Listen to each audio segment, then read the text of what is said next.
Yes, people, what's happening? Welcome back to the channel and welcome to another Chelsea news and match reaction from last night's rather eventful 3-1 win at Crystal Palace. As always, people, there's loads and loads to dive into. All the reaction from last night, the game itself. Bit of news today. Spurs are set to make a move for Conor Gallagher if Chelsea do not renew his contract in the summer. We've got the latest on another signing of a new kid that joined not too long ago. I can't remember what his name is now. Enzo Fernandez shutting down those rumours about him leaving, speaking to ESPN Argentina after the game last night. Chelsea revealed their plan for Papa Diong, the young kid signed from Senegal. So we'll dive into all that. All the reaction from last night: Cole Palmer, Malo Gusto, Conor Gallagher himself, Enzo Fernandez, Pochettino, Thiago Silva. Loads and loads and loads to get into. My voice is just about recovered from belting out Bob Marley for 45 minutes last night. But yeah, it's all worth it in the end. And yes, the performance wasn't great. Yes, we were fortunate to win that game, but we kept going till the end. And this is a results-based business. A win's a win. And there's something about Selhurst Park and Conor Gallagher with last-minute winners. 2 seasons in a row now. Back-to-back last-minute winners at Crystal Palace for Conor Gallagher in front of the away end. Celebrations were amazing. The away end was class last night. The sassy jumping in and crowd surfing as well. He's turning into a little bit of a Rudiger type for us. And he's been brilliant this season, in fairness to him. So that was great to see. The celebrations were brilliant. Malo Gusto was absolutely superb last night. Good to see Nkunku getting a few more minutes as well. So yeah, overall, positive in terms of the result. But on the other hand, we were just lucky really last night that we were playing such a poor side in Crystal Palace, because even Palace with Eze and Elise, we probably don't win that game given how we played in the first half. But if we turn up on Saturday against Man City and play even half as bad as we did in that first half last night, then the game's done at half time. The game's dead and buried. It's gone. So yeah, look, it is really important that we enjoy this win for what it is. We moved to within 2 points of 7th place, but the reality is it's very difficult to see potentially where the next win might be coming from, given the run of games that we've got coming up in the league. They're not easy. The performances haven't been great so far this season. But ultimately, as I said, it's about picking up the 3 points. We now move into the 10th, which is a place that we seem to love being in. We seem to love being in 10th place. But yeah, we're 2 points off 7th now. So we're very much pushing ourselves back into contention again for those European places. And we needed that win. But ultimately, you look at Man City coming up away on Saturday. We're lucky to get anything out of that. You then got the cup final. Then it's Brentford away. We've got Newcastle coming up. We've got Arsenal, Man United. There's a lot of tough games, tough games coming up now. But yeah, we're going to dive into all of this, people. So make sure you're smashing that like button. It's free. It takes seconds. And it's my birthday today as well, people. So please do run the likes up. It would be greatly appreciated. Just a little birthday present. Don't want any money or anything. Just smash the like button. Get it up to at least 50 likes as a little birthday present for me. And please subscribe also if you are new round here, people, because we are, how far away are we now from the old, how far are we from 8K? We are not far, 7,912. We need 78 more subscribers. So yeah, guys, if you're locked in now, you're not subscribed, please do subscribe. That would be a nice birthday present for me. Smashing the like button and subscribing to the channel. Let's say hello to a few people, and then we're gonna dive into proceedings. I think we should sell Bro in the summer. Yeah, agreed. Finally, midfielders are scoring goals. Yeah, really good. Enzo and Conor Gallagher got 5 goals between them in the last 2 games. So that's good. Keep Gallagher by Osimhen. I'm not convinced on it. Well, we can discuss this later on. I'm really not fully sold on Victor Osimhen. I'll be honest. Yes, come on, Chelsea. Yep. Yeah, I fully agree. Yes, good to have you back, brother. As soon as Lerma's goal went in, I thought it was going to be one of those nights. Yeah, I did as well, but then we got the equaliser early in the second half, and I thought, well, we'll push on from here. But then it didn't really happen. It didn't really happen. But luckily we got there in the end. Yes, big up, brother. Yeah, Gusto was brilliant. Gallagher coming up clutch as well. I hope not.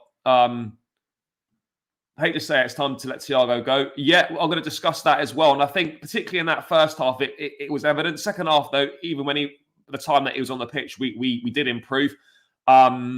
So yeah, look, I think it's clear that Silva, we know Silva shouldn't be starting every week for us. We know that. Yeah, classic Jackson. I mean, to be honest, he's one yellow away from a 2-match ban in the Premier League. And I imagine that out of those 9 yellow cards, I reckon at most there's maybe two or three that are fouls. The rest of them will all be from shithousing, whether it's dissent, celebrating, whatever it might be. But the rest of them are all going to be from, shithousing his way to in some sort of way. Yep, City's going to be a long, long day, people. Long day. Shout out to the away fans. Yeah, mate. Those Palace Ultras. That was weird when that came out. It only came out for a little bit. I'm not really too sure what it was, but yeah, Palace were quiet, very, very quiet. Yeah, away fans were great. The celebration for the 2-1 and Disasi in the crowd. Yeah, Chile was crowd control and Disasi jumping in, bit of crowd surfing. Yeah, good scenes. We should be playing Mudryk now. Yeah, look, I'm a little bit unsure about what the plan is for Mykhailo Mudryk at Chelsea right now. I'm struggling to see one, in all honesty. Yeah, win, lose or draw, we are always 10th. Always 10th. Thank you. Yes, big up. Thanks for the birthday messages, people. Should be no question that Palmer and Gallagher are our only 2 choices of player of the season. Yeah, you'd have to say that right now. Cole Palmer, exceptional last night. Thought he was brilliant. Yeah, there's no denying it. Cheers for the birthday messages coming in, guys. Greatly appreciated. Yes, big up, brother. Thank you for the donation. Yes, I could well get myself a little Red Bull with that. Thanks, mate. Greatly appreciated. Mate, Bob Marley, that's the new anthem now for us. For us, don't worry about a thing. Bob Marley settings for us. Yeah, sort of happened by chance, really, because half time, obviously, Oliver, the ref's mic broke, and there was a bit of a delay in changing it over or fixing it. And obviously, I think as a little bit of a joke, the Palace DJ or the PA or whatever, they played Bob Marley, "Don't worry, everything's going to be all right." And then they kind of just went with it from there, and that was the song for the whole second half, and probably for many games going forward. Yes, big up. Yes, thank you, Wes. Appreciate it, bro. And the answer to that is I don't know. Hopefully, but I also wouldn't rule it. I wouldn't rule out that it wouldn't be a big name. The striker market is poor. Unless it's Osimhen or Ivan Toney, there's no big name strikers on the market. Those are the 2 standout names. So yeah, it's going to be slightly problematic, if I'm being totally honest, about what we're going to do about a number 9. Yeah, and Nkunku looked isolated when he came on. He's obviously still finding his way into the team. We're still looking for the best way to fit him in. He's not played an awful lot of football, so there's no real surprises on that front. Jackson came back from AFCON. He was back for the Wolves game, so he's probably been back, a week? Yeah, I think he's been back a week. Yes, big up. Happy birthday. Appreciate it. Do you think Potter's figured out how to play this team yet? Sometimes I think that, and then other times I don't. So, yeah, I think sometimes I think he has. Like, you see performances like Aston Villa and you think, yeah, okay, maybe he's kind of got an idea and he's sussed it out. And then you see the first half against Palace and you're just like, well, maybe this guy doesn't know what he's doing, because how have we just changed what we were doing so well against Villa to then turn up to this one and suddenly be so shit? Thiago Silva slows the team's transition. I would have to agree with that. Fabrizio said Chelsea will look for a top striker. We can look for a top striker. There's not very many top strikers about.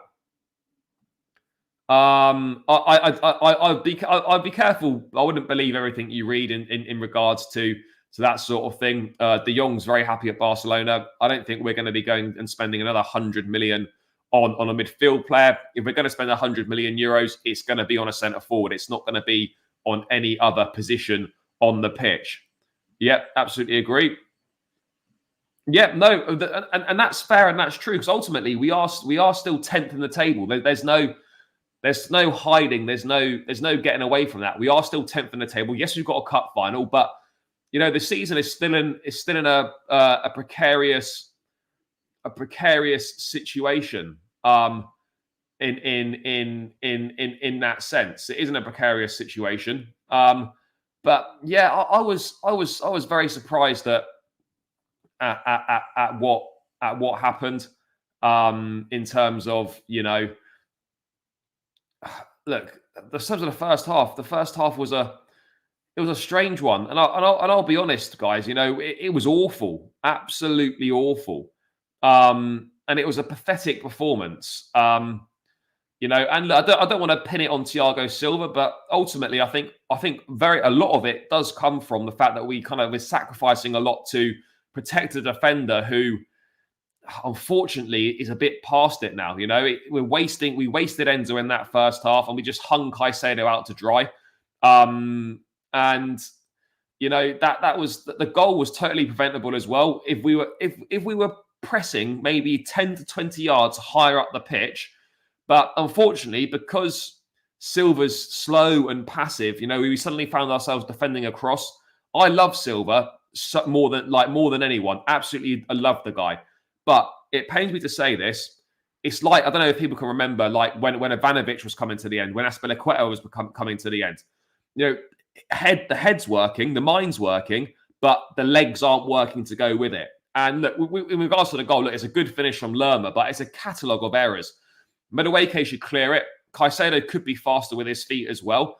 And then it's a comedy of errors. And then it's a worldie because for some reason, unlike every Chelsea player, someone is prepared to have a crack from outside the box. That's just a frustrating thing. Someone's prepared to have a crack from outside the box. And all right, yeah, we addressed that in the second half. But yeah, first half it was just so bad.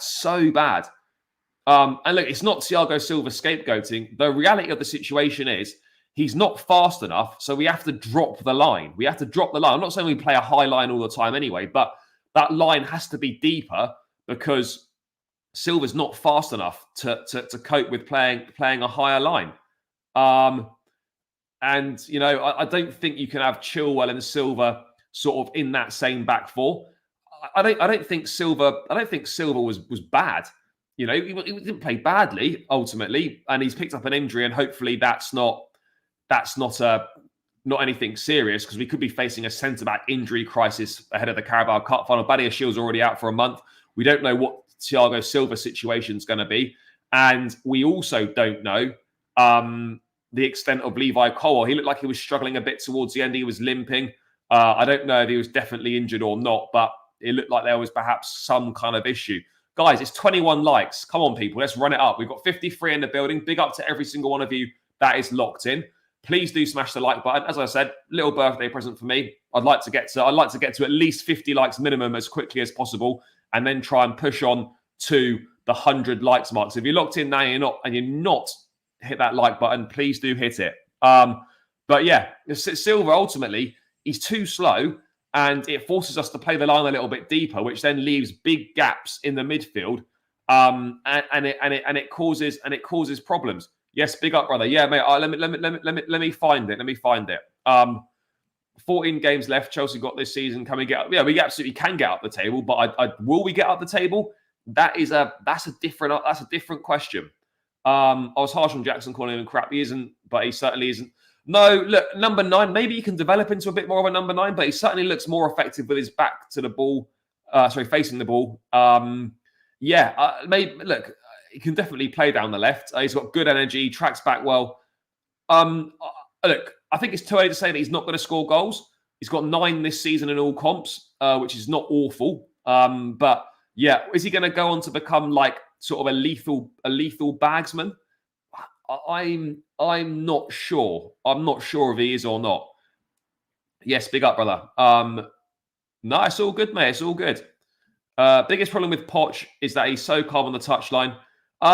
Yeah, look, do you know what? Look, there's different ways of managing, of course. And I don't expect a manager to be bouncing up and down the touchline for a whole 90 minutes. But I do feel that with Poch, he does spend a lot of the game kind of just sat in the dugout, arms folded kind of vibes, not really up on the touchline, not really dishing out a lot of instruction. Now, maybe that's his management style, but I personally would like to see a little bit more from him on the sidelines. Yeah, Colwell certainly did bring a little bit of balance. Oh God, there's so much stuff coming in. Do you think we should buy a new keeper? No, I don't think we need to buy a new keeper. Imagine we spend 250 million on Enzo, Caicedo, and Lavia, and then bid. Yeah, it's not going to happen at all. Well, mate, I hope so. That is what I'm hoping for. That is the hope. That is the aim. Let's wait and see whether that happens or not. We said Silva just shouldn't be starting mainly as a sub to settle games down is what we need. Yeah, I absolutely agree. And that's what I was saying the other day. Like, this is not an anti-Silva agenda whatsoever. It's just acknowledging the reality that at 39, pushing on 40 years of age, he causes us to play in a different way because we can't push the defensive line up because that space in behind, he's not got the legs to get back. We improved when Thiago came off. He makes our attack become depressingly slow. If you don't hit the like button, Chelsea will get battered against City. Well, we might get battered anyway, but there'll be less of a chance. So yeah, keep running those likes up, guys. Keep running those likes up. 30 likes. Let's get us to 50 as quickly as possible. Thanks, mate. Appreciate it. Who do I blame for the injuries? I don't really know, to be honest. It's obviously a combination of everything. It's a combination of maybe the fact that either players are doing too much gym work, not enough gym work.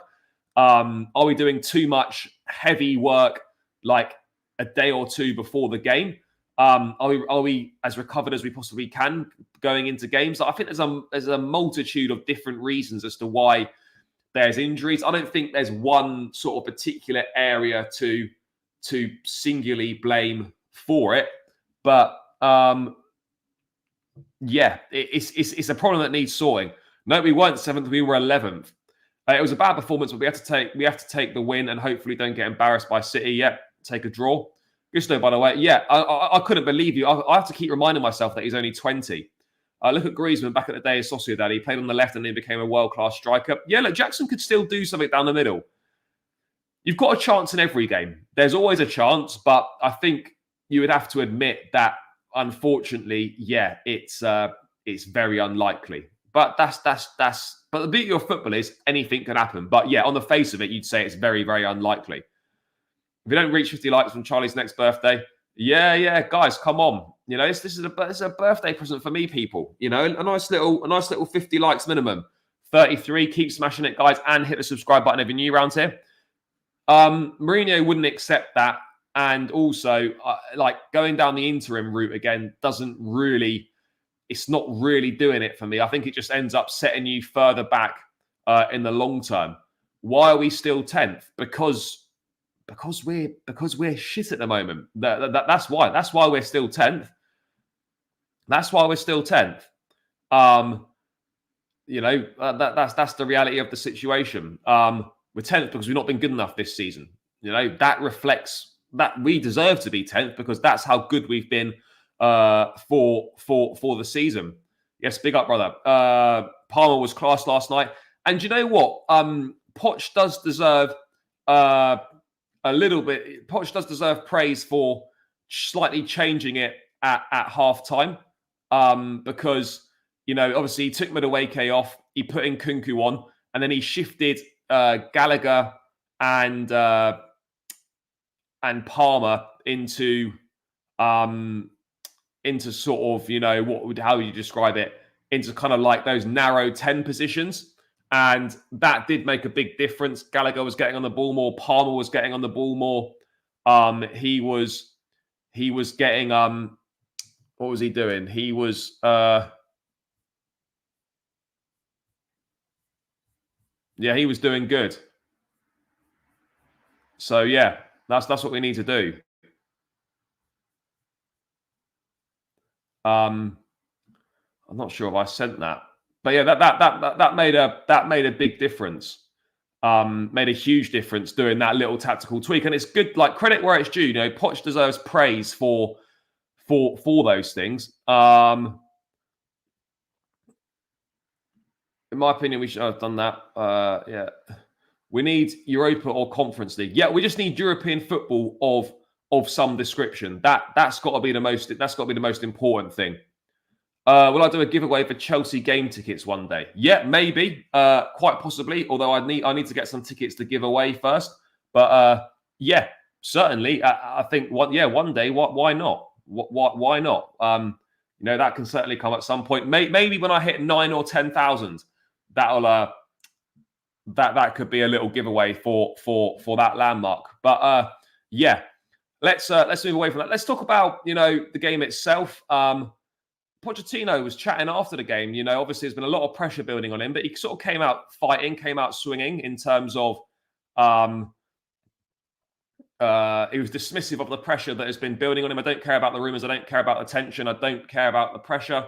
Don't care about the stresses. We know really well which is our reality, and we're going to keep working. I guess, look, that's what you have to do, just block out all the noise. But yeah, look, I think a few of the things that he's been saying more recently have definitely made more sense, have 100% made more sense, or have been more relatable. And this was a big game for him last night, a massive game for him last night. Yes, how are we doing, bro? Yes, bro, it's good. And you're right. Pick up the chat. Yeah, as well, all good. Man. All good. Yeah, it was a big night for Poch last night. We needed that win. Obviously, yeah, we got the win in the cup, but we'd come off the back of back-to-back heavy defeats in the league. And yeah, we needed this one because the next run of games coming up is difficult. But I mean, let's have a look at the next run of games coming up, because look, it's always hard to predict what's going to happen in football. You never know what's going to happen. But when you look at it, this next run of fixtures, and you look at it in the league, it's difficult to see where I know you can look through fixtures and think, there's maybe 3 points there, a point there, or whatever. You look at this next run of the next sort of 5 or 6, and you sort of think, I don't know. It's a bit of a struggle to see where the next win might be coming from. I mean, bro, when you look at these, obviously, we got back-to-back 3-1 wins. We go to City on Saturday. That's kind of anything could happen there. Then it's the cup final. But then you've got Brentford away, Newcastle at home. Arsenal away will be rearranged if we beat Leeds. But you look at the next 6, and it's tough. Man United at home. There's some difficult games coming up. I mean, where do you sort of see the next win coming from? Because right now we kind of scraped our way through last night. It's a difficult one. Yeah, big up, bro. Firstly, just happy birthday to yourself. Cheers, appreciate it. Yourself. Looking at that fixture list, bro. I can't lie. Burnley at home is the only game that I can see us getting a win realistically in. But we've sort of been in this position at the start of the season where we all thought Pochettino would mess it up with the run-ins we had. Fair enough, we were at home those games. I mean, Arsenal, City as well, and we end up getting results in those. So it might not be same time this time because we're playing away. We're playing against a different Arsenal, different Man City team. Chucking Tottenham as well, because I'm sure that will get rearranged soon as well. And then Liverpool in the final, we just never know what's going to happen. We're either going to get absolutely battered or it'll be a close game like it has been for the past sort of 5 to 6 years against Liverpool. So yeah, it's not great. I mean, Newcastle at home, maybe that's probably where realistically I see the next win coming from in terms of in the league. Like Leeds at home, I think we'll get past them, to be honest with you. But Newcastle at home is the one in the league where I'm looking at them a bit.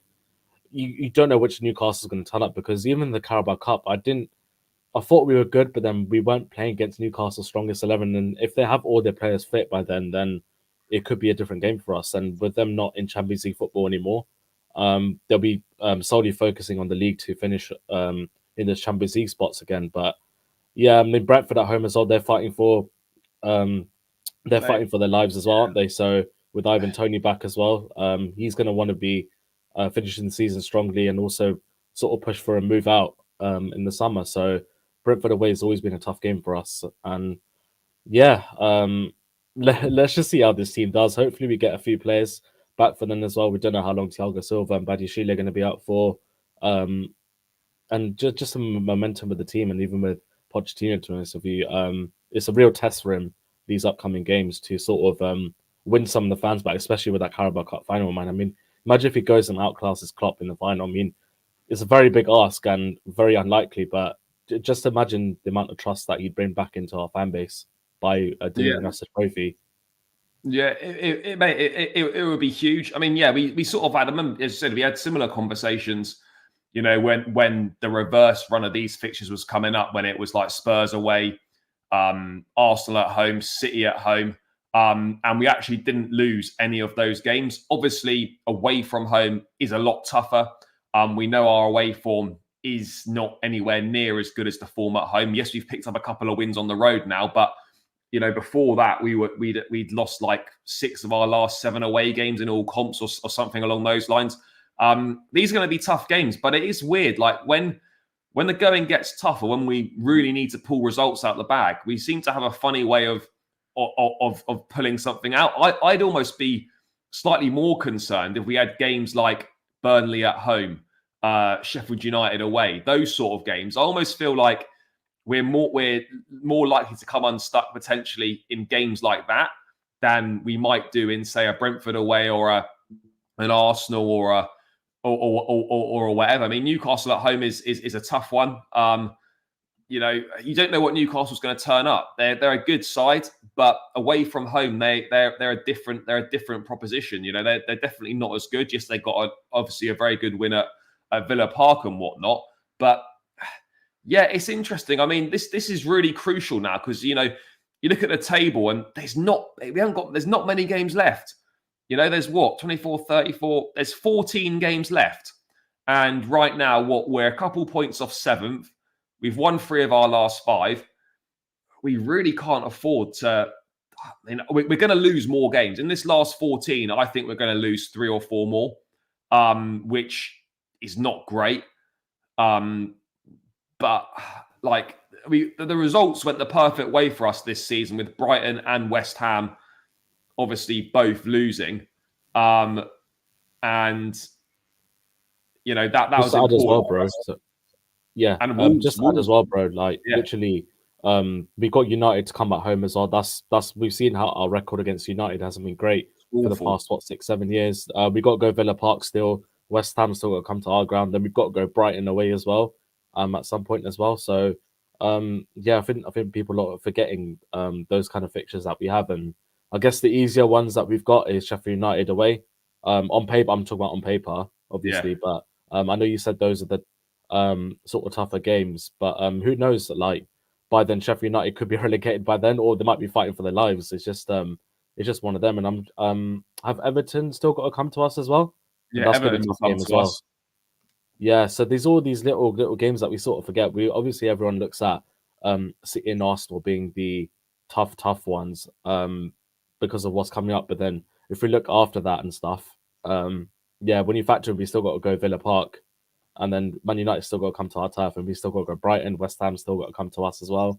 Yeah, there's so many factors behind it. I'm sure we'll drop points. A lot of teams around us will drop points as well. It's just whoever can put a run together. Like even look at United, on that form chart, they've in their last 5, they haven't lost in 4. Lost one. Yeah, they lost once. Yeah, literally just once, and look, they've shot up to 6 now. They're still within the shout of reaching 4. Only 5 points behind. They're only 5 points behind Villa and 6 behind Spurs, and they've been largely poor this season. So it just goes to show, like if you can get a run together, the big thing is though is getting the run together.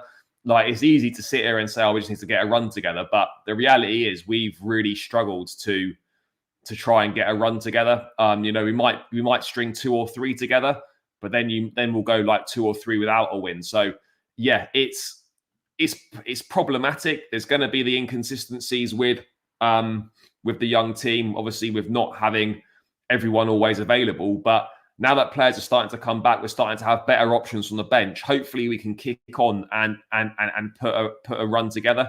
We've said so many times this season, could this be the moment we kick on? We've recorded back-to-back away wins. I wouldn't say we've turned the corner yet. It's far too early to be talking about that. But it's just important that on Saturday we don't turn up and get rolled over like we did at Anfield.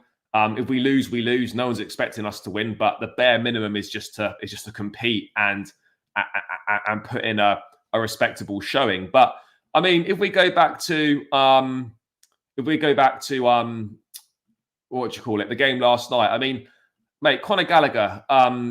he's come in. You know, people aren't a lot of people aren't huge fans of him. Other people like him. He's done very well for us this season. He's got 3 goals in his last 2 games now, which is massive. It's certainly it's an interesting one, isn't it?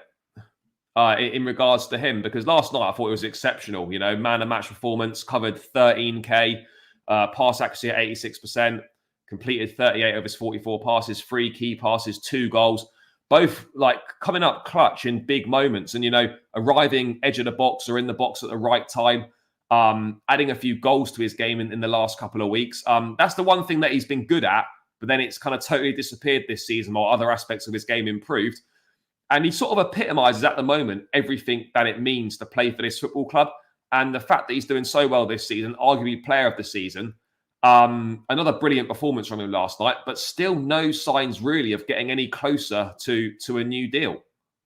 Yeah, I mean, it's a little bit concerning that this hasn't been wrapped up. We've seen what's happened recently with I guess with Mason Mount. That's the latest sort of contract negotiation that we sort of let go. I mean, did Mason Mount deserve to stay? No, in my opinion. But should we have initially tied up his contract situation much quicker? Like, yes, at the time. And it looks like the same thing's happening with Gallagher at the moment. I mean, yeah, you're 100% right, bro. I think I've been Gallagher's biggest critic this season. I've a lot of flaws with regards to him, and I have to admit, bro, he's proven me wrong. Like this season, especially, because I thought he was absolutely done, given how he performed last season. And fair play, he's put his head down. He's worked hard in a sense, and he's shown why he should be one of the first names in the team sheet, which he proves most weeks. He's not the perfect player at the same time. There's definitely loads of room for improvement. You talked about his goal scoring. Like we haven't seen any of that this season until the last sort of 2-3 games. And it's just good that he's adding GNA to his performances to really highlight how important he is for the team, to be honest with you. And yeah, yesterday he was good. Took both goals really well, especially the first goal was quite underrated, I thought, as well. First time as well. And then the second one, arriving late, slots it in the bottom corner. I mean, yeah, he loves playing against Palace, man. So he's our go-to guy. I'm going to play them myself. Two seasons in a row, 2 last-minute winners. Both, yeah, it's mad. Both. Honestly, like, fair play. If he's motivated for that, then yeah, fair enough. And yeah, we definitely can't send him to Tottenham, because I think that would strengthen him. I don't think he'd go, if I'm being honest.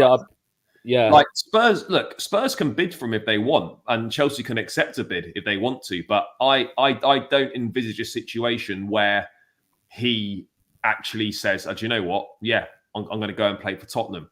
I don't either. No. I honestly think, mate, he'd rather run his contract down and then go somewhere else. I could be wrong, but I'd be absolutely shocked if he agreed to a move to Spurs. It just, for me, it wouldn't make sense. But ultimately, mate, the longer his contract, you know, doesn't get sorted out, then you know the rumors are just going to keep coming and coming and coming. It's such an easy one to sort out as well. Like he would, I mean, look, he'd be willing to sign almost anything. I mean, I don't mean he's going to play for like 10 grand, but do you know what I mean? Like this is not like, you know, massive money. This is not exactly a difficult negotiation. He's not going to need convincing to stay. The reality is that, you know, let's put it this way: if Gallagher wasn't an academy player and he was performing like this, the new contract would be done. It's because they see the pure profit and sort of the FFP get out of jail card here. That's the only reason for me why there's even talks of selling Conor Gallagher. It's not footballing reasons. It's purely based because we need to raise a bit of cash and quickly. And you know, he's obviously one of our most sellable assets, as all the academy guys are right now. But you know, there's still plenty of money to make. You know, Lukaku hopefully goes in the summer. Maybe we get some money for Ziyech, Chalobah, Martson, Broja potentially. There's 5 players there. And if this 100 million figure is to be believed that we need to raise, you could definitely get 100 mil from those 4 or 5. So, yeah, there's no need to sell him. Plus, also, you know, if you sell him in the summer, you're not going to get as much as you could have got for him. That's the reality of the situation. But it's just really frustrating that we that we seem to find ourselves yet again for the second consecutive season, and like just in general with another player. We had it with Mount, we had it with Christensen, we had it with Rudiger, where it seems that a player is just going to run, like the contract's going to run down on the player, and we seemingly aren't really going to do anything about it. I think also as well, I think the fact that we'd have to get a replacement in as well will be. I think the profile of Gallagher you can replace, but I don't think there's many out there at the moment that can do the role that he does in a way where he'll hunt the ball down in every sort of phase of play. He'll get stuck in basically. I mean, it's quite hard to find that profile player that we convinced to join Chelsea. It's a weird one because there's loads of players like that, but to convince them to join Chelsea in the current state that we're in, it's going to be difficult as well. And it'd have to be a non-academy player if there was to be a replacement. And why would they want to come to this mess that we're in, to be honest with you? Yeah, it's difficult. It is difficult. I mean, look, I'm not saying that Gallagher should be a starter for Chelsea every week. At the moment, he's playing in a way that does make him undroppable. But I just mean going sort of in, seasons going forward. But, he can be a very good squad player. He can be a very useful squad player. And like for someone like him, you could end up spending sort of 40, 50, 60 million pounds to replace him. But you've got like, how many sort of squad players are you going to get that are going to be like levels better than Gallagher to come to the club for a half decent price? You're just not going to find it. Every title winning team has got players like Gallagher in the squad. Players that might not play every week, but know what it means to play for the club, can do a job, whether it's from the bench for 15, 20 minutes or whether they come on for 10 or 15, or they play 10 or 15 games a season, but they'll do a job for you. We've had it loads over the years, like your likes of your Jeremys, your Smertins, your Thiagos, your Yarisics when Mourinho first came. Like, you've got players that aren't maybe flavour of the month, but they serve a purpose in the squad. And Gallagher is absolutely one of those guys. And I just think it would be a huge mistake, to allow this to run down, and in a situation where he leaves. I think right now, if they want to sell him, offer him a new contract and maybe then try and sell him next summer. It doesn't need to be 7 or 8 years. They gave Chilwell a 4-year contract. It doesn't need to be 7 or 8 years. I can understand why at 24 you probably don't want to sign a contract that ties you down to you're in your 30s. Like, I get that, but right now it's making no sense to not offer him anything. I just feel like we're not learning from our mistakes.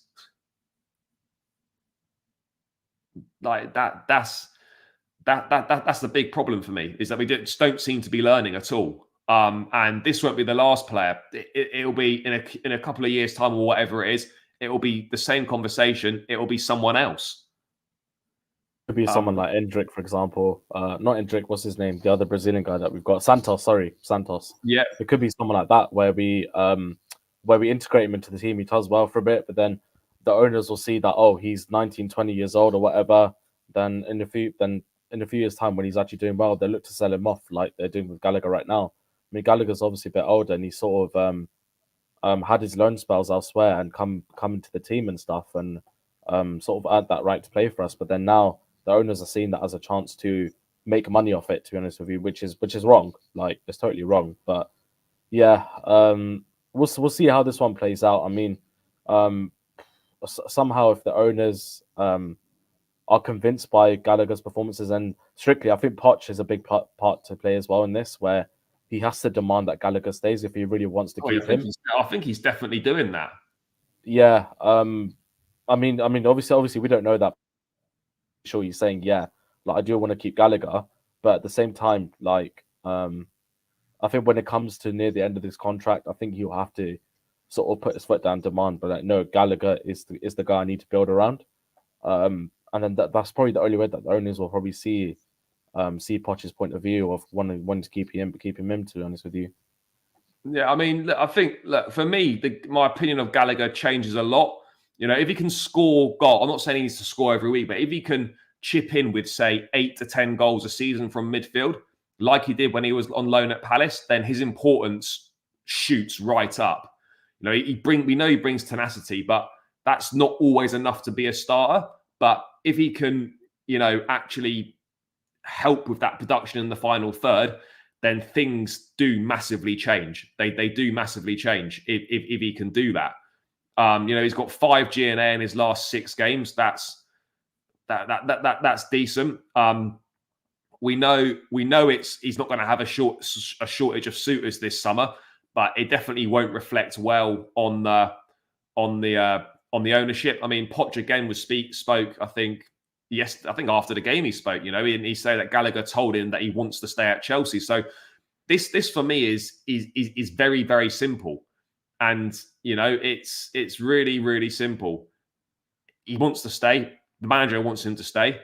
The only people that seemingly don't want him to stay are the ownership. So you know, it's not going to be great. You know, he's a very good Premier League midfield player. You know, he is, and you know, he's a £60 million player in my opinion in this market, in this day and age.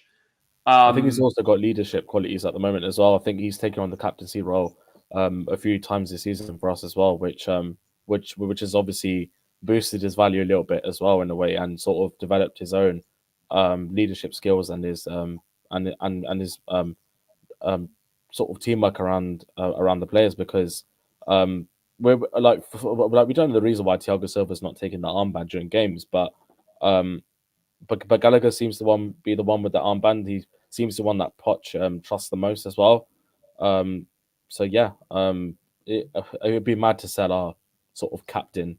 Well, Reece James, one of the captains, he's not. yeah. Yeah, it'd be mad to sell him, to be honest with you.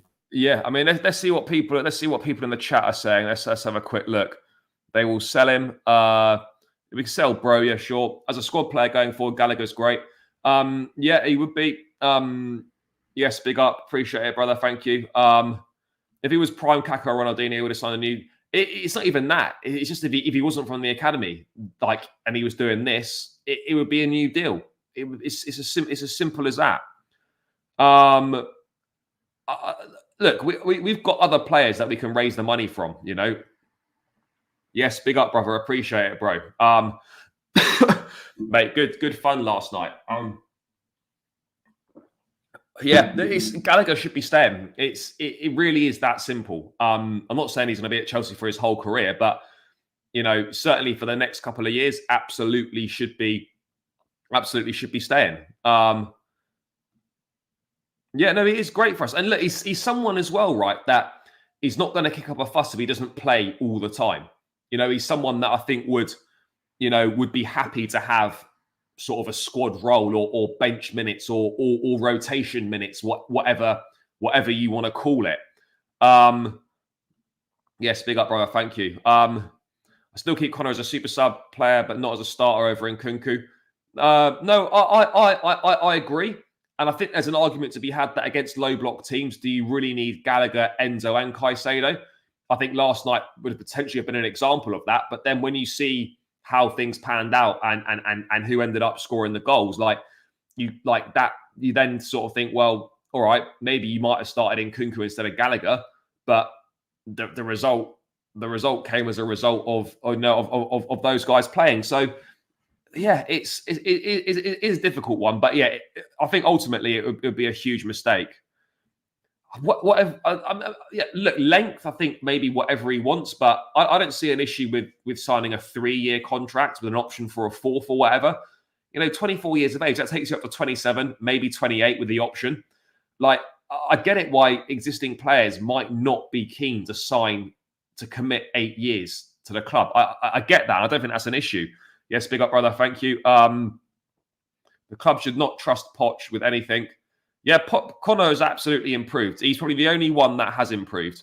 There's loads of stuff coming in. But yeah, anyway, let's move away from Conor Gallagher. Hopefully he ends up staying. I mean, bro, at this point in time, what do you envisage happening? Because realistically, if he's not going to sign a contract, then he has to be sold this summer. I mean, I'd like to think that we won't make this mistake again. and we will find a solution. But I mean, right now, what do you think? Do you think he stays? My guts. Sorry, bro. What was that? Pardon? Do you think he stays? My gut says in the moment he stays. I've just got a feeling this will get sorted out sooner rather than later. To be honest with you, but honestly, it will not surprise me if he does get sold. I mean, in a way where we know what the owners are like. We know that they're all in their minds money. But just I think my gut's saying at the moment that he stays. But honestly, don't like no one be surprised if he does get sold. To be honest with you, and it'll be such a shame if we let him go after the season that he's had for us so far. Yeah, no, he's been absolutely superb for us. Hopefully he stays. Hopefully he does stay. But moving from one midfielder to another midfielder. By the way, guys, 59 in the building. Keep smashing those likes. We still haven't reached 50 yet. There's 8 more to go, guys. We've been hitting 100 the last few nights. This is a slightly poor effort so far. So, yeah, make sure you keep running those likes up. 60 in the building. We need 8 more likes to hit 50. So please do smash that like button if you're locked in now and you haven't done so. And please subscribe to the channel if you're new around here as well. We need another 80 odd subscribers to hit 8K. So let's try and chalk off a few more of those. It is my birthday after all, people. So let's make a bit of an extra special effort to run these likes up and subscribe to the channel, you know, all that good stuff. Let's talk about Enzo Fernandez. Again, another player that's coming for a bit of criticism, but has now started to pop up with a few goals. And he last night obviously shut down, you know, all those rumors, those fake reports that had come out about him wanting to leave or, you know, questioning his future at Chelsea. He spoke to ESPN Argentina after the game and made it very, very clear. I don't want to leave Chelsea. I'm very good here with my teammates and coaching staff. From the first day I've arrived, the people at the club are treating me very well. I'm grateful for that. I'll continue here until they want me to. I don't know where those rumors came from. They had spoken on social networks. I come out to totally deny that. And you know, I think the last couple of games we have seen a very different Enzo Fernandez in terms of, you know, obviously first half wasn't great. I think the fact that for whatever reason, having worked so well playing deeper and closer to Caicedo, Poch against Villa, Poch then decided in that first half to play him further up the pitch, which didn't really make any sense to me. But second half, you know, dropped him deeper. He was a lot more effective getting on the ball. Range of passing was good. Finds himself in the box at the right moments. The goal's brilliant, by the way. I didn't realise it at the time, but watching it back, you know, he sits down that Muniz twice and then takes his time and puts the ball into the back of the net. A really good goal. And, you know, he's now starting to show people how good a footballer he is. And how good is it now that, you know, he's actually adding goals to his game. He's got 7 goals now in all comps. I know that's not like, oh my God, unbelievable. But, you know, if you get midfielders that are chipping in with maybe double figures in all comps, that does make a big, big difference. Oh yeah, 100%, bro. Because we've seen with every elite team that's out there or has been there, we've always seen midfielders chipping with goals. Like if you look at all the great Man City teams, for example, like Fernandinho, even like Rodri, De Bruyne, they're all was goals. Well, City score from every position in the pitch, but even look at Liverpool's title-winning team as well. Henderson, Fabinho would chip in with goals here and there as well. Like Fabinho would score the odd range banger from time to time. And I'd say less so with Arsenal. They heavily rely on their front three, in my opinion. But we've seen, like, for example, Declan Rice over the weekend scores from outside the box. But I'm really happy with Enzo's progression. I'm not worried about him at all, to be honest with you. Only the way that Poch is playing him, like you said in the first half, he's playing him way too far from Caicedo again. And even at the Villa game, bro, they were both sensational. Obviously, whenever I talk about Enzo, somehow Caicedo always comes into the conversation. But yeah, I mean, he was great against Villa as well. And I mean, second half we saw a better Fernandez. I mean, I said on Lawrence's stream yesterday, bro, that the first half with Enzo, I don't really blame him too much, to be honest with you, by trying those passes, because at least I know he's taking the risk of trying to move the ball quicker, move the ball forward, and play that risky pass. And there was times where Madueke would make a different run or not come to the ball, and there'll be times where Palmer just gets absolutely bullied off the ball, set up by Poch's tactics. So I don't really blame Enzo for trying those passes. Like, we saw a lot of misplaced passes in the first half, but if you look at those passes, they're like intricate passes that you try and make as a deep line playmaker, which he is, in my opinion. And then second half, I mean, what was much better in the first half was moving the ball a bit quicker, I think that was down to Pochettino changing it around, as well as the subs putting Palm on the right and stuff. And yeah, like his goal was taken so well as well. I mean, he sat down that defender twice. Yeah. Slotted it top corner as well on the keeper side. Like people underestimate how hard I that is mean, as well, because it's quite easy to square it to Nkunku or yeah. go for the far corner, but he slotted it top corner, man. And yeah, And that desire as well. It was 93rd minute of the game. Yeah. That desire to, sprint the length of the pitch in the 93rd minute to put us 3-1 up. But apparently that's a guy that wants to leave. It doesn't make sense. It doesn't make sense to me at all. But he's come, despite the fact that last season he played very well, and this season he's perhaps not been at his best form, or the performances have been a bit more inconsistent. He's adding output to his game now, and that's for me that's only going to get better. That's only going to get better.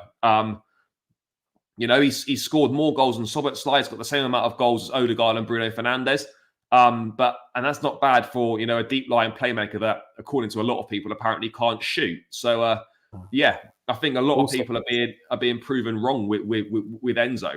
Yeah, bro. Also, as well, I forgot what I was going to say now. I think also the fact that he chips in with goals as well. Him and Gallagher both chip in with goals, then we won't have to rely so much on Palmer, because in our front line, bro, like, let's be honest, apart from Palmer, who really is going to score the goals for us or create for us? Like, I don't see anyone else doing that. I don't see it from Sterling. Mudryk, I don't really see it from either. Jackson, he's getting no chances to play at the moment. So yeah, we're definitely not seeing it from Mudryk. That's true. And then Jackson and Madueke are very, very hit and miss as well. Like, sometimes you'll see a moment of brilliance from Madueke, like the Luton goal, but then we'll see stinkers like he had yesterday.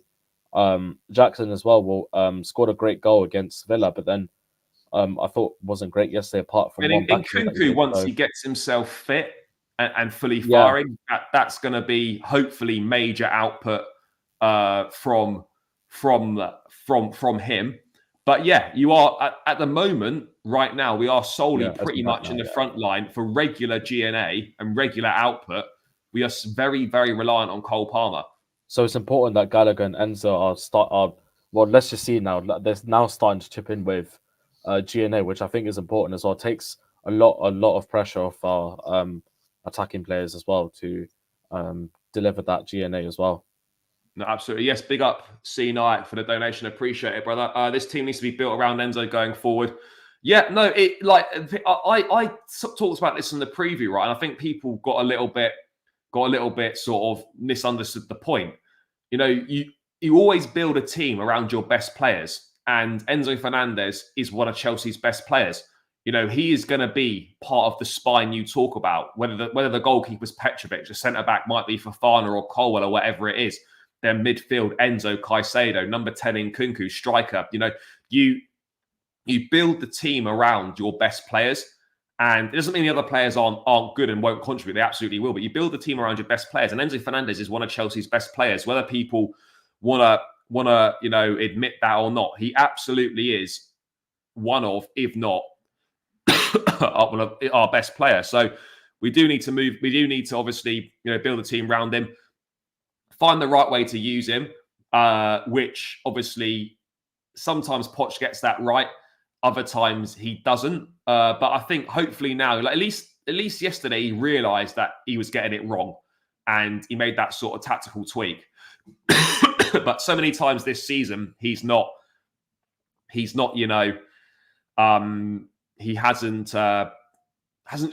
rectified his mistakes. But look, Caicedo again. I think in that first half, Caicedo was massively exposed because the line, obviously the defense didn't push up closer to the midfield because Silva's not got the pace so we couldn't push the line higher up. There were a lot of gaps in the midfield. Caicedo at times was literally, as he has been in a number of games this season, pretty much covering the whole midfield on his own, which really doesn't end well or go well. So yeah, if we can just stick with that, on a consistent basis, not switch it around. Like Poch must have seen it a number of times now. Enzo is much better, deeper and closer to Caicedo, yet we still find ourselves sometimes with him playing him a little bit higher up the pitch. It doesn't really make sense. Conor is sold. Poch would be forced to play Enzo centrally with Caicedo. He wouldn't be forced because maybe, but you've still got Lavia to come back. I think Lavia can certainly have a big role to play and make a big difference. We need a striker into someone that can put the ball in the net. Yeah, absolutely.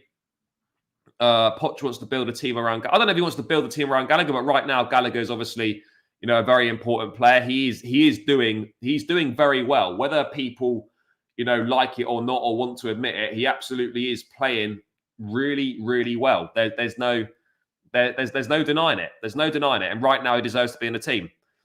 Didn't help. He also had a stinker too, but he constantly self-isolated. Yeah, no, he is left isolated. Yeah. Yes, big up, brother. Appreciate it. Makes sense when you realise Poch wants to see Gallagher running. I don't think he wants to see Gallagher running the game. He just obviously likes Gallagher, likes his attributes, likes his profile, likes what he brings to the team.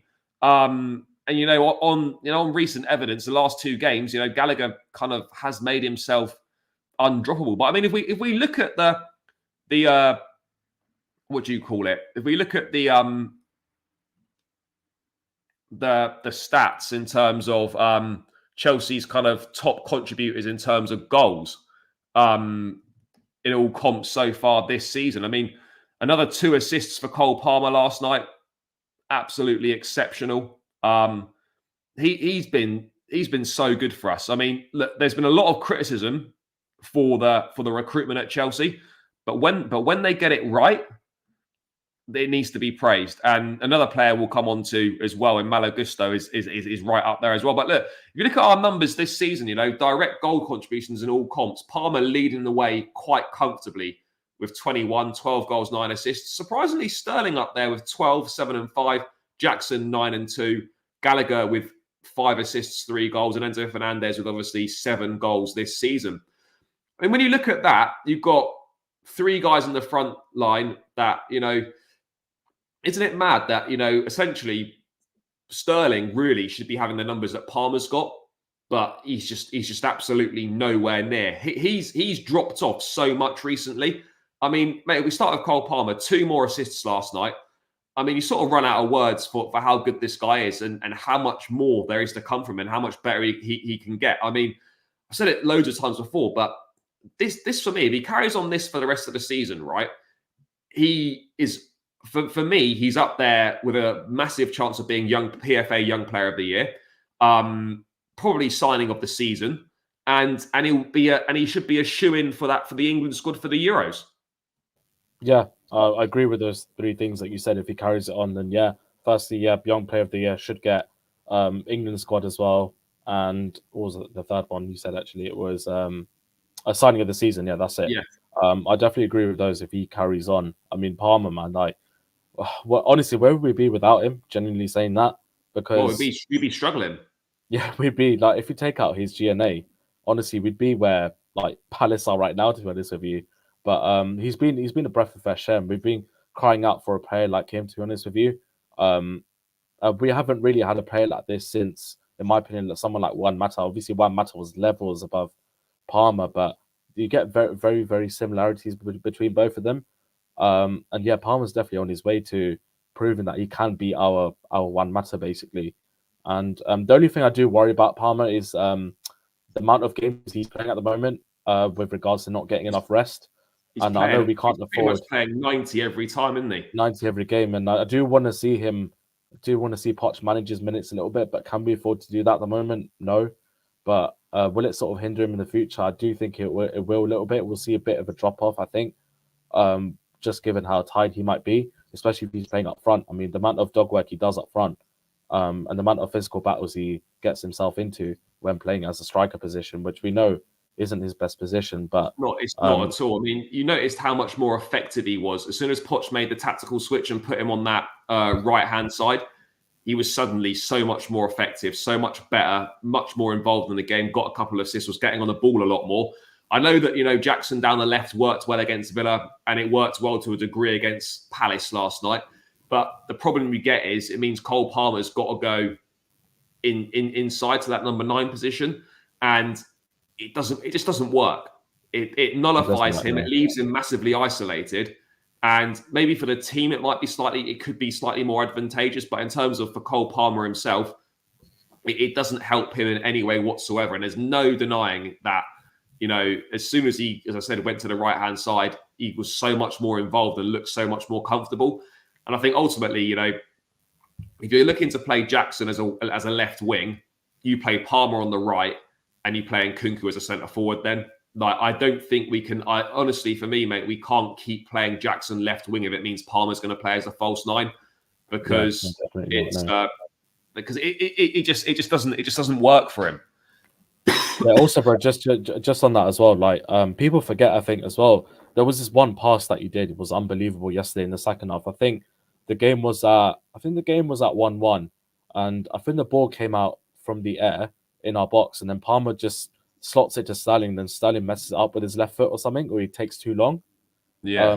That really. Oh yeah, no, he didn't get it. Sterling didn't get it out of his feet. Yeah, I think that was at 1-1 from what I remember. Or was that 2-1? I don't remember actually, but it just shows that from the first half Palmer that we saw in the second half Palmer is just completely different. And I think a lot of us fans thought Hakim Ziyech would be this kind of player, but Cole Palmer's obviously come in, taken the league by the scruff of the neck, and he's proving to Pep Guardiola why City shouldn't have sold him, and we're lucky to have him. I genuinely thought Palmer would be a flop at the start of the season. I didn't think he'd be good for us at all.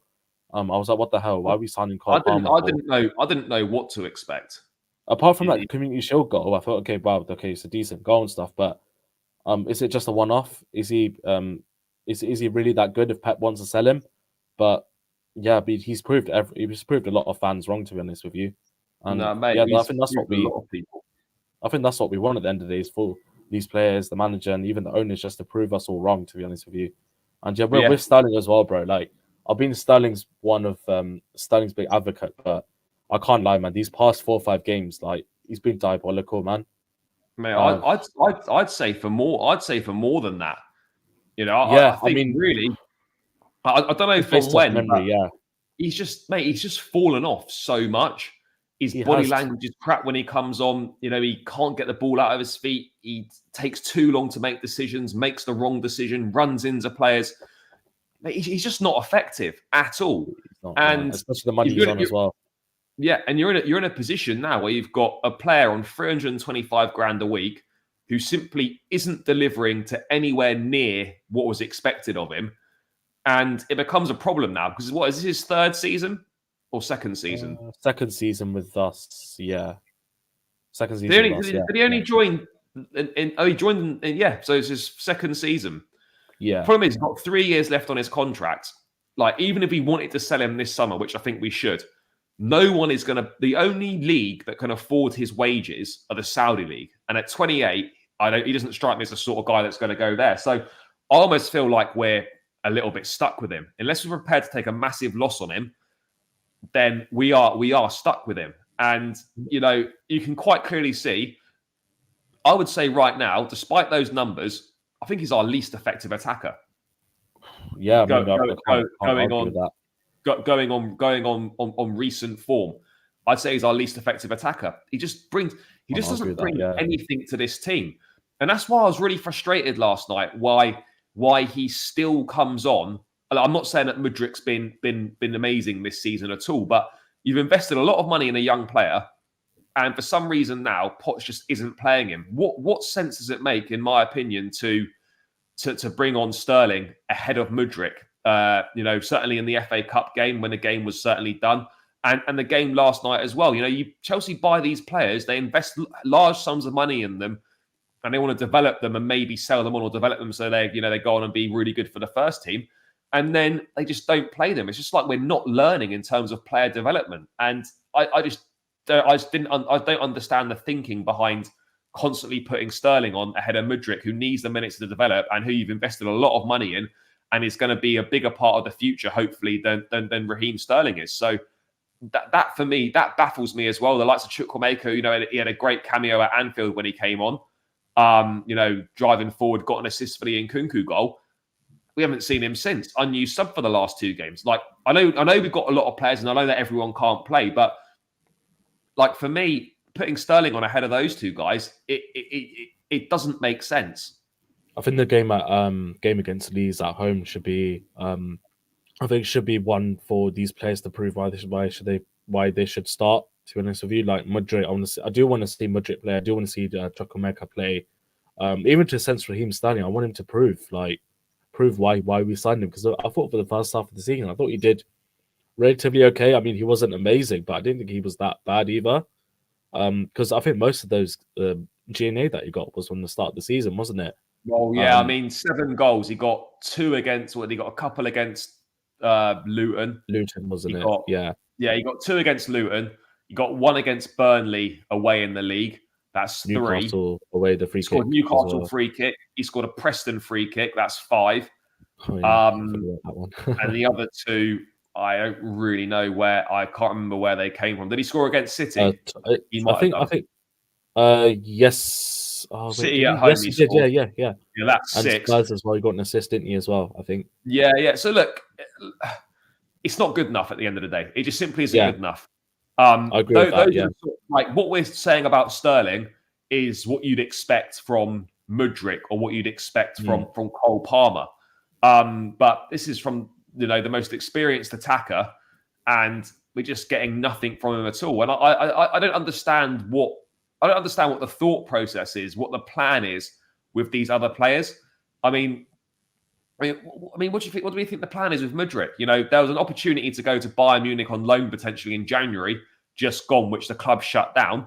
If Mudryk's not going to play, why did he not go on loan? Surely that would have made sense. This guy just needs to play football, and we're not giving him opportunity there. Do we have any injuries in that position during the January window when it started? I don't remember now. Not really. No, but I just feel like to keep him. I just feel like with Mudryk and Madueke, Poch never really likes touchline wingers, old school touchline wingers. It's never really been a thing. It's always been more kind of like inside forwards or players that invert or come inside. Like touchline wingers has never really been his thing. I just worry for the likes of Mudryk and Madueke that I just don't know how many opportunities they're going to get. That's the reality. Because I just feel he's always going to play Sterling. Even if it's not from the start, Sterling's always going to be a first choice on the bench when that just shouldn't be the case. I almost feel like it's because, he has done this in the past. Like we're not going off what he's currently doing. It's going off what he's achieved in his career. And that for me is never a good place to be at when you're looking to pick a player for the team. No, 100%, bro. I agree with that. I mean, it's like him coming from City, for example. You expect but like you said, the impact that Palmer's had on us. Like you think Sterling would be the same, but it's just not been the case. And I think the summer we really have to assess and see what clubs may be interested in him. I just don't think anyone's going to. I don't think there'll be any takers. No, I sadly don't think either. But yeah, I think he's just going to have to hold bench for now. Justifiables, or even with Mudryk. I mean, it's a shame we don't get to see him more because I don't remember Mudryk ever starting more than 2 games for us. He went in December. In December, I think he started maybe 3 or 4 in a row, and he was doing well. He was getting goals, assists. He was doing reasonably well and was looking effective. And then for whatever reason, he picked up that knock in the Palace game where he scored and he played well at home. He was in an unused sub against Luton, probably just as a precaution. And then he just hasn't been given an opportunity to get back in the team since. No, I think definitely that Leeds game at home is going to be one that I want to see all these players come back for, or at least try and prove themselves why they should start. Even build up some fitness for Nkunku as well. Like that game, I want to see him start as well. See what chemistry Nkunku, Mudryk, and even Sterling can conjure up between them, and even Chukwuemeka as well. See what they could do against the Leeds team. I mean, they're second or third in the Championship, I believe, right now. They're second, or they're in the playoffs somewhere. But so it's going to be a tough game. I mean, obviously, Leeds at home is going to be the rivalry is always there and stuff, and we have to take this game seriously. But I think we've got the players to get past them, and like I said, like I keep saying, show why Poch should pick you for the first team. Yeah, no, I agree, mate. I mean, obviously, I think Mudryk's got all the ability there, but maybe is he not training well? I don't think I don't believe that because he works exceptionally hard. So maybe it's just a preference thing right now. Maybe other players are playing a lot better. Which okay, you can't argue with that, but it seems weird that he can't even get minutes from the bench. What are people saying in the chat? By the way, guys, keep running the likes up. It's free. It takes seconds to do. We're on 58. Probably go for another 10 minutes or so. So make sure that you are running the likes. Let's try and get this to 70 if we can. That's 12 more likes. That's not difficult, people. It's not difficult. So, yeah, please do run it up. 58 likes right now. Let's get this to 70 if we can. It is the birthday stream, so make sure you're doing that. Subscribe if you're new around here as well, guys. We're 84 subscribers away now from the 8K mark. So make sure you do that. Make sure you are doing that, guys. What are people saying in the chat? Mudryk needs a factory reset. Yeah, he probably does. I think that's fair. I don't know. That's the question. Sterling is. It depends what you're looking at. I feel like Mudryk is more likely to make something happen or more likely to go for something. Sterling is, of course, more reliable, sure. But for me, I just feel there's more excitement and I'm potentially more likely to get something out of Mudryk. And at least he's hungry and has got a point to prove. Whereas with Sterling, I feel like even though he's 27, 28, he's kind of just come here to retire in a way. He's got his big money. He said he was coming here to be the main man. He's been anything but the main man. And we've now got a problem with a player that is massively underperforming and is on huge, huge wages. And, how many times we've been down that road before at Chelsea. We're going to struggle to shift him. It's as simple as that. I really rate Mudryk. He's got all the tools needed, needs confidence from Poch to improve. Yeah, I'm hoping so as well. I'm hoping so. What else is coming in the chat? Guys, there's loads coming in. I can't read all of this. Hard to admit, but Jackson plays much better than Mudryk on left wing. I think there's too small a sample size. We had 2 games of Jackson on left wing where, against Villa he was good. Last night was all right. But I think, after 2 games, it's pretty tough. What else have we got going in? There should be a B team or development team.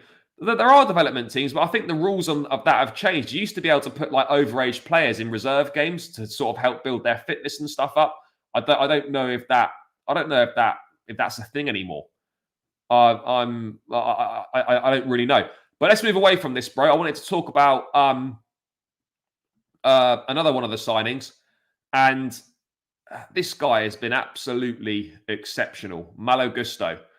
He registered more successful attacking third passes, more successful crosses, and more successful take-ons than any other player for either Crystal Palace or Chelsea. Also registered 7 ball recoveries. I thought it was exceptional last night. The cross into the box the assist for Gallagher's for the equaliser, I think, was brilliant. He put an exceptional cross in for Nicholas Jackson's header at Villa. And in the Athletic as well, they're saying that Malo Gusto is now a trusted member of the starting lineup and will continue to feature regularly for the rest of the season. That should also mean James will not have to take any risks. His competition with Gusto can wait until he is good and ready. Do you know, mate, the biggest compliment we can give Malo Gusto, apart from what he does on the football pitch, is that no one's really asking when Reece James is coming back. That in itself that's an exceptional compliment. That is the biggest compliment you can give him. The fact, do you know what I find mad, right, is 1, that he's only 20, and 2, how we signed a player of his quality for relatively cheap and seemingly unchallenged from any other major clubs. And, mate, he's been absolutely exceptional, an absolute revelation. As I was saying earlier with Cole Palmer, yes, there's been a lot of recruitment that I feel has been wrong. When they get it right, they deserve praise. And this Gusto signing, I said it at the time when we signed another right back, this will be the most important signing. Maybe than a top-class number 9. This will be the most important signing we make under this ownership. And I think right now we're being proven that. I can't believe how good he's been. Yeah, bro. Honestly, Malo Gusto, man. What a signing and what a player. Honestly, did we get him for 20 mil from? Was it from Lille or Lyon? From Lyon. We obviously signed him last January, and then we left him on loan for the rest of the season. Loan, yeah. I mean, I couldn't believe. I still can't believe how old he is. To be honest with you, 20 years old, you don't associate a player that's that polished as him as well.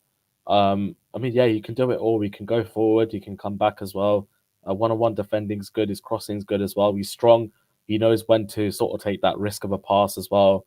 And yeah, he acted like a leader for me yesterday as well, because in in that first half where a lot of players were under par, I thought he was one of the better players consistently throughout the game, and that's why he got my man of the match in my opinion as well. So yeah, we're so lucky to have him, and like for me, bro, like if we have Gusto at the moment, I'm not really thinking about Reece James, to be honest with you. He can really sort of take his time to recover and stuff and recover from surgery. But we do have to be careful of Gusto, though, because he can be injury prone as well. We don't want a repeat of what's happened to Reece James, and we have to carefully No, I mean, manage minutes as well. he came off last night, and Poch said it was just because he was a bit tired. Tired, I know, but his injury record I'll, isn't great either, like, yeah, to be honest with you as well. So we do have to be believe careful. that. I need to wait till I see pictures of him in training this week, and if I believe that, because I mean we've heard that a lot of times before. Oh, it's just a minor thing, and a player misses like 3 or 4 games. I was just tired, and then he misses a couple of games. Like until I see him in the training pictures this week, I'm not believing that he was just tired. But to be fair, when he was walking off, he looked all right. But it does beg a genuine question. And I never thought I'd say it because look, Reece James is an exceptional footballer, probably one of the best right backs, if not the best right back in the world on his day when he's in form. There's actually I can't believe I'm potentially saying this, but there is a genuine conversation to be had when they're both fit. Like I don't think it's perhaps. I'd probably still give it to Reece, but I don't think it's perhaps quite as obvious a decision as maybe a lot of Chelsea fans thought at the start of the season. I think there's actually a genuine, thing to say that doesn't seem to be an awful lot between them. I don't think there's this massive gap that there perhaps was at the start of the season between Reece and Malo Gusto. Oh yeah, bro. No, definitely for sure. Like, I think there's very, very little difference between them now. And I'd be comfortable with even the team, like even potentially Gusto filling in at left back a few times like that. That just shows the versatility he has as well. I remember the Newcastle game when he came on in the cup, how good he was. He changed the game for us, in my opinion. Maybe you can get them. Maybe you can get them both in. Maybe you can both on the pitch. Yeah. Maybe you play Gusto at left back. I just feel like Gusto is too good not to be in the team. Like. I think he is, but for me, mate, there's a genuine decision to be made. Like I don't think right now. I don't think it's a clear 1 and 2. I think you've got 2 number ones, or you've got a 1 and a 1.5. I don't think there's an awful lot of difference between it, and there is going to be a genuine decision that needs to be made. I don't know when Reece is going to be back. Maybe March, end of March. I'm not sure. He's the captain, so he probably is going to play. But we've got ourselves a situation now where potentially for the next sort of 8 to 10 years, providing everything goes well, mate, right back sorted. Yeah, 100%. I mean, I think the only thing that I'll put Reece ahead of Gusto is maybe that final ball in terms of the cross or goals shot, as well. Probably, I think his finishing's a lot better. Yeah. I think those are the only things that I probably put Reece above Gusto for. Maybe I think defensively he's probably a little bit better as well. Yeah, I've been reading the game, but I think that's with Reece obviously having experience of playing in the Premier League for how many seasons has Reece played? How old 4 Reece seasons? now? 3 seasons? I mean, is Reece 23, 24 now? Something like that, yeah. So he's had about 3-4 seasons in the Prem. This is Gusto's first season in the Prem, isn't it? So yeah. I mean, it's just so impressive, man. And I just hope that Poch manages minutes carefully and stuff, because I'm just worried about that injury record, bro. And that's the only thing that concerns me with Gusto. Yeah. There's nothing on his ability as a player. I mean, and there's no doubt he's going to get better. And maybe potentially, if whoever the next manager would be in the future, we might see Reece drop into right centre back and Gusto maybe at right wing back. We might see that potentially as well. Yeah, there's options, and they're nice options to have, absolutely. But yeah, no, he's been a revelation. He's been an absolute revelation. I honestly didn't expect him to be this good. I guess naively, I perhaps didn't expect him to be playing as much as he has done. But I guess if you sign as a backup right back and Reece James, unfortunately, with his injury record, that you're probably going to be playing a lot of games. That's the reality. You're going to be playing a lot of games. And he's been. Do you think Reece will get sold, bro? No, I don't think so. I think the big thing for me is when he comes back from this injury, if he can stay fit for a sustained period of time, then I think we're good. But for it, I'm not saying I would do this, but if he comes back and he breaks down again in sort of within the first 3, 4, 5 matches, and he's had the surgery, then there is a big conversation to have. I'm not saying that I would personally sell him, but you sort of get to the point where, like, it doesn't matter how good you are if you're simply not available to play and have an impact on the team. But then you've also got the situation, bro, where if he did break down and Chelsea did think about moving him on, this is all hypothetical, of course. Who would take him with this catalogue of injury issues? I mean, I don't know if a top team would do that. I mean, I'm not saying they wouldn't, but they'd be massively wary of it. Yeah, no, that's true. But I think with Reece as well, I think he might have to change his position though if he does sort of break down. It could be too explosive for him. Potentially, it could be too explosive playing right back. Yeah. I mean, you could say, like, would you move him into midfield? You've got way too many midfield players. I mean, yeah, it's a tricky one. It's all ifs and buts. Let's just hope that, he can stay fit and, the surgery's done the business. But obviously, Malo Gusto for us has just been, he's been next level. He's been absolute next level. Done that right side as well, bro. He held that right side most of the time by himself as well. Throughout the game as well, because he wasn't getting any help from the right side in the first half. No, he wasn't. I mean, Madueke wasn't really doing that well. He wasn't. He wasn't doing great, but yeah, I mean, it's going to be interesting. But yeah, it was obviously absolutely vital that we got the job done last night. I mean, we're still waiting to find out the extent of the injuries to Thiago Silva and potentially Levi Colwill. That could leave us with a massive headache for centre back come the final. Because if Colwill and Silva were both missing in a worst case scenario with Badiashile already out, just maybe Chalobah goes and plays there. I mean, he hasn't kicked a ball since August. You're leaving yourself in a little bit of a tricky situation. But yeah, it was a good win last night. It was important. We needed to get the job done. Yeah, I mean, it's interesting, isn't it, bro? That like how all the players sort of in the interviews afterwards as well, and in interviews recently have said, like, how all the players are firmly behind the manager. I know a lot of the fan base still aren't behind the manager, but I guess the main thing is that as long as the players are behind the manager, to a degree, it's important the fans are as well, of course, but to a degree, the most important thing is the players are behind him. And from what players are saying, I guess, they are behind him. They do like him. And obviously we're under no illusion that results do need to improve. And this is 2 wins. That's not doesn't suddenly make everything all right. But, for me personally, with the manager, we do just have to get to the end of the season. By all means, reassess in the summer. But I think you're getting to the point now where it's too late to make a change now. You're not making a change before the cup final. And afterwards, it's pointless. So whatever happens, bro, I think we're going to get to the end of the season and assess there. I want him to do well. I like him. I think he's a good guy.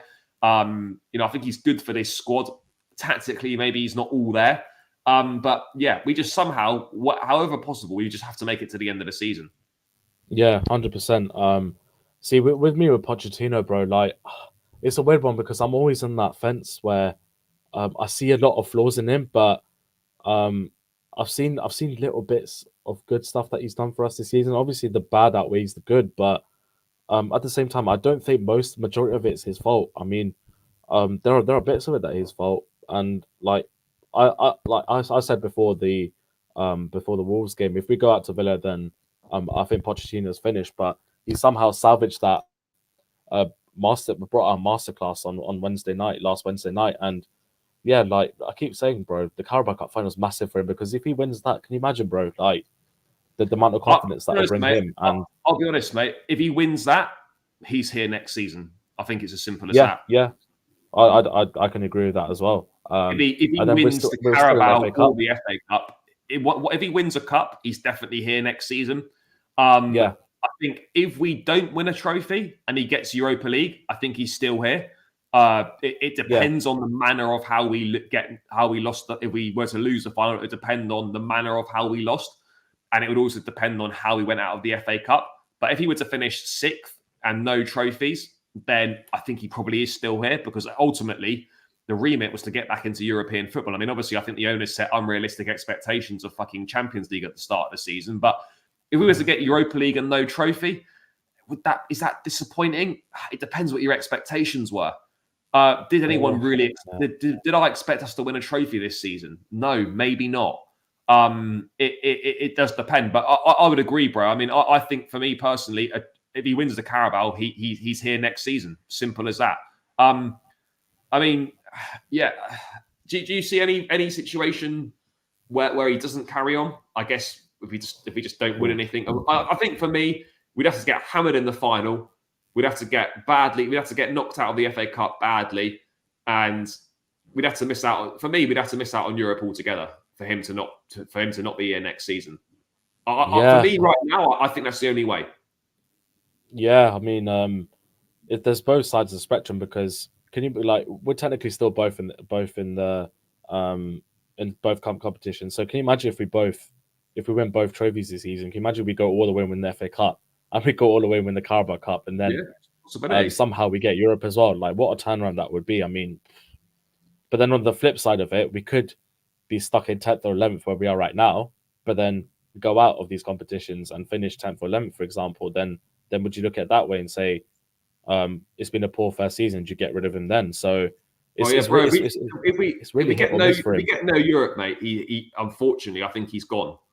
Whether you agree or disagree, if you miss out on Europe altogether, I don't see how he can stay. I 100% agree with that. I'm not saying it's a Champions League quality squad, but it's definitely, mate, this team's good enough to make Conference League at an absolute fucking minimum. Yeah, 100%. Because my targets for the start of the season were get Champions League football and win the trophy. That for me, that was my personal expectation of what I thought this group of players and the manager could do for us. Obviously, top four's done. I don't think we're getting top four at all. Europa League still within the shout. What are we? 2 to 4 points behind? What might help us, mate, if fifth place does get Champions League, so obviously we still don't know whether it is or not. If fifth does get Champions League, then that means that sixth and seventh would be Europa League, which means that seventh would be Europa. So seventh is definitely attainable. We're only 2 points off seventh right now. I think sixth is still there. I think we can forget Champions League for sure. But yeah, mate, it's all to play for still. It's all or nothing, quite literally. Like as I said, we could finish 10th or 11th. Literally win a trophy and qualify for Champions League. Not Champions League, sorry, and qualify for Europe. Or we could just qualify for Europe. Or we could win nothing and miss out on Europe altogether. But ultimately, though, part of me feels that even if we do have that worst case scenario, part of me sort of thinks, well, should he not just be given another season anyway? Because then we're just starting again. Like, I'm not saying we just keep him for the sake of keeping him, but, constantly switching it up. Is that really going to help us? Yeah, I mean, I keep saying out there right now, like if we were to sack him right now, if he was to be sacked right now, who do I really feel confident in that can do a better job? Like, I don't feel confident in anyone. Who's available? Obviously, with managers that are available, because realistically, we're not going to get a manager that's in a job right now. So who's really going to salvage a season for us where they come in, know the players well, and win the Carabao Cup for us? I see that happening. And if we were to sack him, we should have sacked him ages ago. There's just no point doing it now, especially before the cup final. So yeah, no, mate, I absolutely agree. Let me just get to a few things in the chat very quickly, and then we'll round this one out. Guess we've got all the tools, absolutely. Lavia, no idea what's happened to him. I saw one thing saying that apparently towards the end of March, he might, or it's either end of this month or end of March, that he might be back in the mix, be fully fit. I think it's end of March he might be back in the he'd be fully fit. Poch should carry on. It would be hard to find another manager to take a job. Yeah, I think this is what a lot of people don't realise, is that this job is actually going to be like, if Poch were to leave at the end of the season, like, this is a difficult job. You're not going to get a top-level manager coming to do this. Like, people think we'd get an elite manager. We won't. It would just be another one of those project managers. That's the reality. But yeah, lots to play for. Lots of exciting games coming up. City Cup final. You know, those are our next 2 games: Man City away and a Carabao Cup final at Wembley against Liverpool. The best 2 teams in England. It doesn't get much bigger than that. Could go really well or could go horribly wrong for us. There's not going to be an in between. But yeah, guys, we're going to round this one out here. Big up to everyone that's locked in tonight. We appreciate it. Big yourselves up, guys. Appreciate everyone getting involved in the chat. Cheers for the super chats for those that sent them in. Guys, make sure on the way out you smash the like button. We're on 69 likes. Let's try and get this to 80 likes on the way out if we can, or as close as possible to it. So please do run the like button up, smash the subscribe button as well. It's free. It takes seconds. Dharmesh, thanks for coming on, bro. I appreciate it. Thanks for your time. Guys, enjoy the rest of your evening. I'll be back. Might be back tomorrow. There'll be something on the channel tomorrow. And I'll definitely be back Thursday with some live stuff as well. So yeah, people, make sure you stay locked in for all the content on the channel. Smash the like, subscribe if you're new around here. Enjoy the rest of your evening. Love for the support. Peace. Catch you again soon.